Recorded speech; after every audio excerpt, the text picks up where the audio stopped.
Hi everyone, this is robin और एक बार फिर से मैं आप सभी को वेलकम करता हूँ हमारे इस प्लेटफॉर्म पे।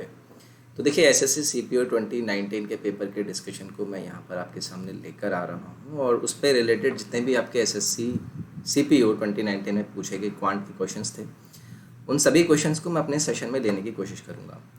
एक्चुअली फ़ायदा क्या होता है, अगर मैं आपको टू बी वेरी फ्रैंक बताने की कोशिश करूँ तो किसी भी एग्ज़ाम की तैयारी करने से पहले अगर हम उस एग्ज़ाम के पैटर्न और उस तरीके के क्वेश्चंस को सॉल्व करने की कोशिश करते हैं तो हमें आइडिया रहता है छोटा मोटा कि भी हाँ, इस तरीके से हम चीज़ों को अप्रोच कर सकते हैं।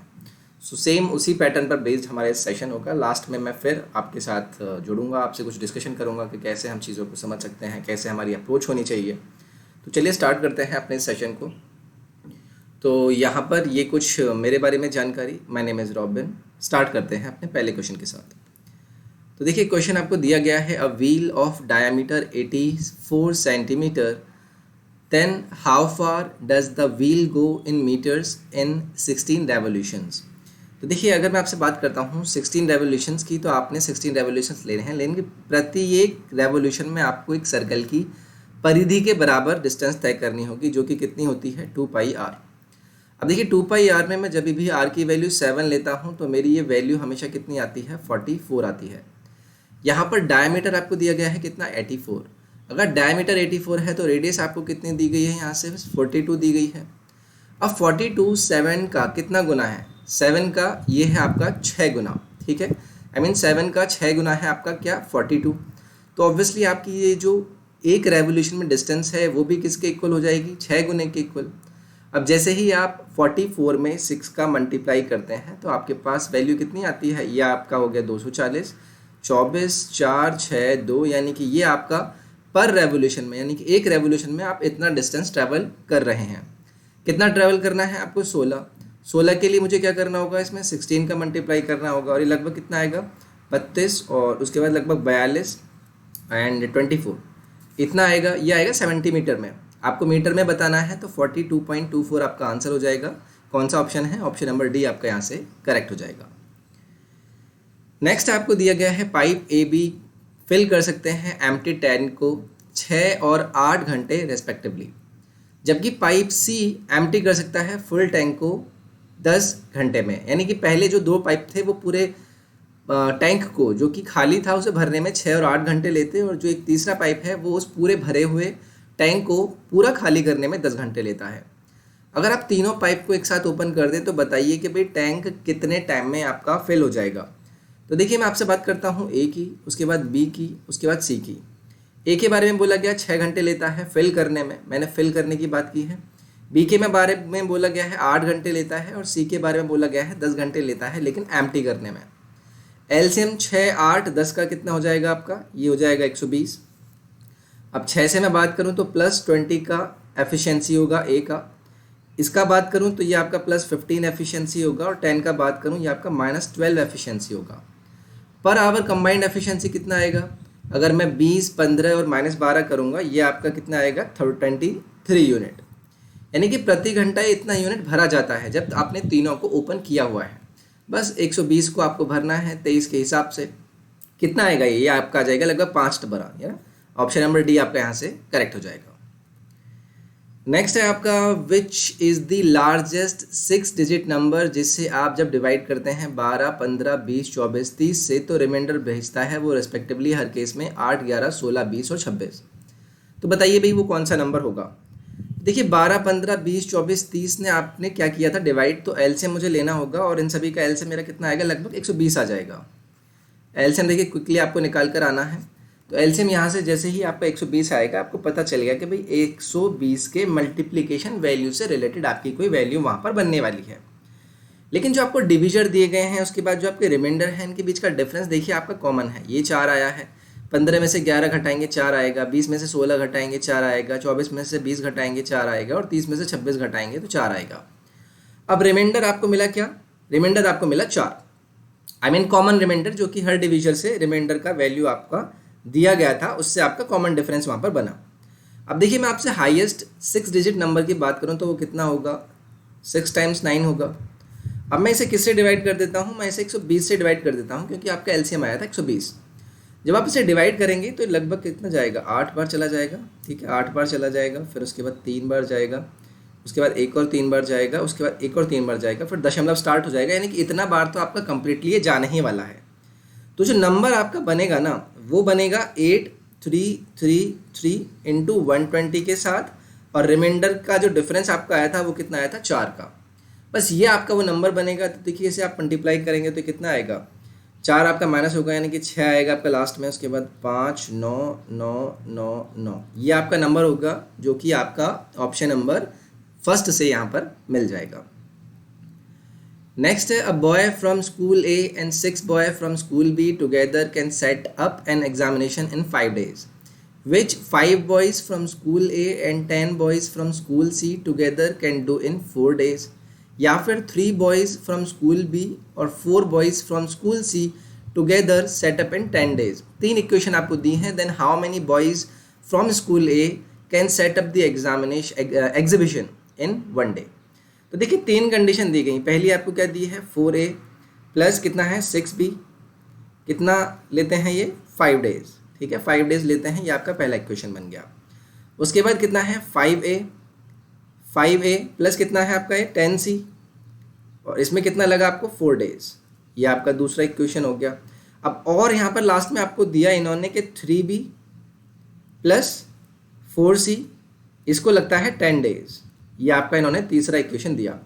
अब यहाँ से आपको बताना है कि भाई ए को सेटअप करने में कितना लगेगा। बस इस इक्वेशन को आपको क्या करना है ना, एफिशिएंसी निकालने की कोशिश करनी है इक्वेशन से, और अगर आपके पास ए की एफिशिएंसी आ जाएगी तो आप वहाँ पर निकाल लेंगे।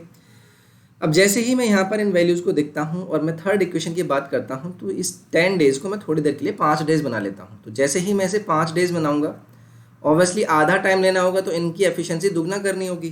तो यानी कि ये हो जाएगा आपका 6B और ये हो जाएगा आपका 8C, ये आपका आ गया फोर्थ इक्वेशन, ठीक है। अब देखिए ये भी 5 day है, ये भी 5 day है, तो इन दोनों को मैं इक्वल रख देता हूँ, और यहाँ से 6B आपका कैंसिल आउट हो जाएगा, यानी कि आपने बता दिया कि भाई 4A किसके इक्वल है, 8C के इक्वल है। यानी कि अब यहाँ से आप क्या निकाल सकते हैं, यहाँ से आप एफिशिएंसी निकाल सकते हैं। भाई एफिशिएंसी की मैं बात करूँ, A इज़ बॉयज़, वो कितना हो गया 2 टाइम एफिशिएंसी ऑफ C, ये आपको यहाँ से पता चल गया कि भाई ऐसा ऐसा रिलेशन आया, ठीक है। अब ये एफिशिएंसी जैसे ही आपके पास आता है, मैं क्या आपसे कह सकता हूँ कि आप किसी भी इक्वेशन में रख दीजिए। किसी भी इक्वेशन में जब आप रखेंगे तो कुछ ना कुछ वैल्यू आपके पास आ जाएगी, ठीक है। कैसे, अब आपसे मैं कहता हूँ कि आपके पास आपने ये रिलेशन निकाला है कि भाई ए की एफिशिएंसी दुगना है सी की एफिशिएंसी के, ठीक है। सी की एफिशिएंसी का अगर 2 गुना है, तो मैं क्या करता हूँ आपसे, मैं कहता हूँ आप किसी भी इक्वेशन में से पुट कीजिए और आपके पास एक जनरल सा स्टेटमेंट आप ले लीजिए। जैसे कि मैं आपसे कहूँ कि भाई 10C ले लेता हूँ ताकि मैं इसे सेकंड इक्वेशन में रख पाऊँ। अगर मैं इसे 10C लूँ तो मुझे ए में कितना करना होगा, ए में ऑब्वियसली मुझे 10/2 करना होगा, यानी कि 5A के इक्वल आएगा। मैं इसे पुट कर देता हूँ आपका कहाँ, सेकंड इक्वेशन में। तो पहली इक्वेशन सेकंड इक्वेशन में मेरे पास क्या है 5A, 10C की वैल्यू भी कितनी है 5A, वो कितने दिन में करते हैं 4 days में। अब मुझे ए का कंबाइंड निकालना है, तो यहाँ पर 5A यानी कि 10 बॉयज़ जो कि ए से थे वो कितना करते हैं 4 दिन में। और अगर मुझे एक ही दिन में कराना हो तो कितना करना पड़ेगा, एक दिन में मुझे कराना पड़ेगा, और एक बॉय से अगर मुझे कराना पड़ता है तो 4 × 10 यानी कि 40 days मेरे लगेंगे, जो कि मुझे यहाँ से ऑप्शन नंबर बी दे देगा। नेक्स्ट है, आपको बोला गया है the height of a right circular cone is 35 centimetre and the area of its curve surface is 4 times इस area of its base. Volume बताना है कोन का और 3 डेसिमल तक करेक्टली बताना है। तो देखिए आपको दिया क्या गया है, यहाँ पर हाइट की वैल्यू दी गई है 35, ठीक है, 35 दी गई है, और उसके बाद आपको बोला गया है कि इसका जो क्या है, and the area of its curve surface is 4 times the area of its base. तो एरिया कर्व सरफेस का कितना होता है πRL, 4 टाइम क्या है बेस का एरिया, जो कि कितना होता है πr², ये आपको दिया गया। अब यहाँ से सिंप्लीफाई करेंगे, पाई कैंसिल आउट हो जाएगा, एयर की वैल्यू आएगी आपके पास 4r, ये आपको यहाँ से मिल गया। अब देखिए अगर मैं आपको इसे एल के टर्म में लेने की बात करूँ, आपको पता होता है कि भाई r² और h² का सम किसके इक्वल होता है l² के। अब l² वैल्यू मैं इसका स्क्वायर रख दूंगा यहाँ पे, तो अगर मैं ये रखता हूँ तो कितना आएगा r² प्लस h की वैल्यू कितनी है 35², L कितना है 4r² यानी कि 16r², ठीक है। अब यहाँ से अगर r² कैलकुलेट करेंगे तो 15 आएगा, और 15 यानी कि r² का वैल्यू आपने निकाल लिया 35 इंटू 35 डिवाइडेड बाई 15, ये आपने आर स्क्वायर का वैल्यू निकाल लिया है। अब देखिए वॉल्यूम आपसे पूछा गया है तो 1/3 पाई आर स्क्वायर एच आपको करना होगा, यानी 1/3 पाई का वैल्यू 22/7, आर स्क्वायर का value 35 into 35 divided by 15 into H कितना है 35। ये आपको क्वेश्चन में इसको कैलकुलेट करना है। अब देखिए आप कैसे कर सकते हैं, 7 से 5 बार, 5 से 3 बार, बस इतना ही कर पाएंगे। 35 का अगर मैं स्क्वायर की बात करूं तो कितना होता है ये आपका 12/25 इंटू आपका कितना है 22 है और डिवाइडेड बाई कितना है 9 है। इसे सिंप्लीफाई कीजिए, जो भी आपका सिंप्लीफिकेशन वैल्यू होगा वही आपका आंसर होगा। अगर मैं आपकी बात करूं, और क्योंकि 10⁻³ के टर्म में चाहिए ना, तो आपका ये लगभग कितना जा रहा है, ये आपका जा रहा है 2.9 समथिंग, तो ये आपका ऑप्शन नंबर सी आ जाएगा। कुल मिलाकर आप कैलकुलेट कीजिए। अगर आप यहाँ पर ध्यान से भी देखेंगे ना, इसका यूनिट डिजिट और मल्टीप्लिकेशन कितने कितने करीब जा रहा है, तो लगभग यही वैल्यू आपको दिखेगा। ठीक है, मेरे ख्याल से सी ऑप्शन होगा, आप चेक कर लीजिएगा एक बार। नेक्स्ट आपको दिया गया है पाई चार्ट दिया है, टोटल शोरूम का नंबर है 5000। देखते हैं क्या पूछा है। What is the total number of cars sold from showroom B and D. B है आपका 22% और डी है आपका 9%। 22 और 9 कितना होता है 31%, यानी कि 31 डिवाइडेड बाई 100 इंटू करना होगा आपको 5000, और ये कितना हो जाएगा 31 इंटू 5 कितना होता है 155। ऑप्शन नंबर सी आपका यहाँ से करेक्ट हो जाएगा। नेक्स्ट है 10 men can complete a piece of work in 12 days working 7 hours a day, then in how many days 14 men can do the same work in 6 hours a day। तो MDH लगा देते हैं। 10 आपका लोग हैं, 12 दिन आपको लगे, 7 घंटे प्रतिदिन इन्होंने लिए। उसके बाद M2 की वैल्यू है आपके पास 14। डी आपसे पूछा है आवर कितने ले रहे हैं वो सेकंड कंडीशन में 6। बस यहाँ पर डी की वैल्यू निकालिए। 6 से कितना गया है 2 बार, 2 से 7 14 देगा, और डी की वैल्यू आपके पास कितनी आ गई 10। तो यहाँ पर आपका आंसर हो जाएगा ऑप्शन नंबर सी। नेक्स्ट है what is the central angle nearest to 0.1 degree if the sector corresponding to the sales from the showroom C. तो सी की बात की है। अब देखिए 14% के करीब जाना, ऑब्वियसली आपको 14% का बताना डिग्री में कितना होता है। अब इसको करने के लिए मुझे नहीं लगता कि 14 डिवाइडेड बाई 100 इंटू आप कर दीजिए 360। अब ये करना है आपका 0 काट दीजिए, आप इसे 5 दे दीजिए, ये आपका 7 हो गया। 36 इंटू 7 आपका लगभग 21, और 21 आपका 252 समथिंग, 252 5, यानी कि आपका लगभग कितना आ जाएगा 50 के करीब, यानी कि ये हो गया आपका ऑप्शन नंबर यहाँ से ए करेक्ट।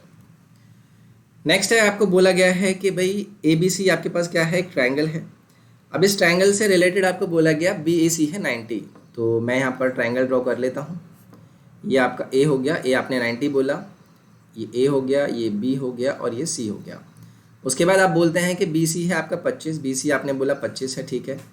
और then what is the length of median AD। आपने AD ड्रॉ किया है जो कि क्या है मीडियन है, और इसकी लेंथ आपको बतानी है। तो चलिए बता दीजिए कितना होगा। तो देखिए कभी भी क्या होता है ना, अगर आप एक राइट एंगल की बात करते हैं, राइट एंगल ट्रायंगल की बात करते हैं, ऐसी कंडीशन में CAB आपके पास 90 है, तो BD आपका DC के इक्वल हो जाएगा। ठीक है, ये दोनों आपके क्या होंगे बराबर होंगे। बराबर होंगे तो 25 का हाफ करना है, 12.5 आपका यहाँ से आंसर आ जाएगा। सिंप्लीफिकेशन वैल्यू है, सिंप्लीफिकेशन करेंगे तो देखिए सिंप्लीफिकेशन में आपको यही करना होता है कि आपको BODMAS का यूल अप्लाई करना आना होता चाहिए। BODMAS में पहले आपको ऑफ को सब यहाँ पर सॉल्व करना होगा, उसके बाद ब्रैकेट्स को, उसके बाद डिवीजन, मल्टीप्लिकेशन। तो चलिए करते हैं। अगर मैं इस ऑफ को यहाँ पर कैलकुलेट करता हूँ तो ये है 5/2 और ये कितना है आपका 8/5। अब इसको जब मैं एक साथ सॉल्व करने की कोशिश करूँगा तो कितना हो जाएगा आपका, इसको सिंप्लीफाई करता हूँ मैं यहाँ पर, और ये आपका हो जाएगा 22/3 इंटू 1/4, क्योंकि आप इसे सिंप्लीफाई करेंगे 2 से वो कट जाएगा, और ये आपका आएगा माइनस, इसका ब्रैकेट यहाँ पर है 3/8 प्लस 1/4 माइनस 5/24। ठीक है, उसके बाद इसे सम करेंगे क्योंकि ये ब्रैकेट में है, तो कितना आएगा 5/8 माइनस 22/3 इंटू 1/4 करेंगे तो कितना आएगा, ये आपका 11 हो जाएगा। 11/6 कर देता हूँ मैं से, और इधर आपका माइनस 5/24 हो गया। उसके बाद आप एलसीएम लेंगे तो 24 आपका एलसीएम आएगा, 24 एलसीएम आएगा 44 माइनस 15 माइनस 5, तो ये कितना आएगा आपका 24/24। आंसर आ गया आपका 1। ये हो गया आपका ऑप्शन नंबर सी यहाँ से correct. So this was the part जो कि आपका CPO क्वांट से रिलेटेड था। और अगर आपको सेशन पसंद आया तो please do like it, share करें, सब्सक्राइब करें, और टेलीग्राम और इंस्टाग्राम के लिंक आपको डिस्क्रिप्शन में मिल जाएंगे।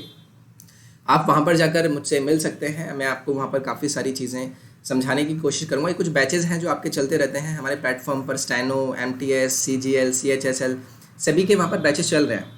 तो देखिए इस सेशन में मैंने आपको यही बताने की कोशिश करी है, आपको समझना है ये चीज़ को कि आपको अप्रोच रखनी है थोड़ी सी तेज़। और एग्ज़ाम में क्वेश्चंस एक्चुअली 50 आते हैं, CPO की मैं बात करूँगा तो क्वांट में अगर 50 क्वेश्चंस आते हैं तो थोड़ा अपनी अप्रोच को भी इम्प्रूव कीजिए।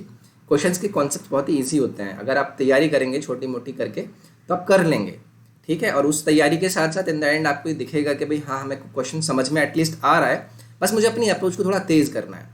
और जैसे आप अपनी अप्रोच को तेज़ करेंगे आप देखेंगे कि आपके मार्क्स में बहुत अच्छे से इंप्रूवमेंट मिलेगा। तो चलिए फिर ठीक है, नेक्स्ट पार्ट में मैं आपसे मिलता हूँ। अपना ख्याल रखिए, take care, bye, thank you.